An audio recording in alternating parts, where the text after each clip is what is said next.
My uncle got led into a ditch by his guide dog and drowned. At the funeral, the relative doesn't bite normally. No idea what got into him. Maybe being out on his own so long made him go feral. The girl was still quiet and shaky, so I just walked alongside her. Midnight sky was pitch black. Barely any streetlights out there. She grabbed onto my hand, scared, fingers ice cold. I glanced down at the ground. It was so dark. I couldn't even see our shadows. You really shouldn't let a girl walk a dark road like this alone. When I finally got her to her door, it was an old house by the river. Looked like an older village that hadn't been redeveloped yet. A real rundown little flat. She pushed the door open and asked if I wanted to come in and sit. I said nah. I still need to get home and sleep. She could tell I was being polite, so she didn't push. She looked nervously toward QQ, who was still lurking in the distance, and asked if I could come walk her home again tomorrow night. I had more inventory to get through anyway. Figured I'd be working late again, so I said sure. She finally went inside, but she didn't close the door. Left it half open. I offered to close it for her, but she told me to leave it. Needed the air. I said all right, and headed back with QQ tailing me. I glanced back once. She turned on the light inside, one of those dim, old incandescent bulbs.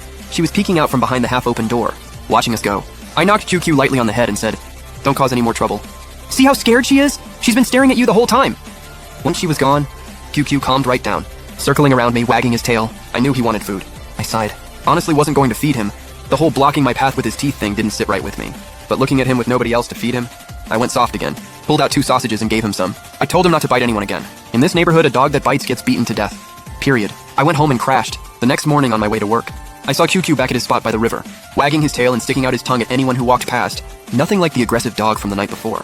Guess the old folks were onto something. Animals get edgy at night. Chill out during the day. That night after work, I headed back to the bridge again. And sure enough, QQ came charging at me barking again. I kicked him aside, annoyed, and got to the bridge to find the girl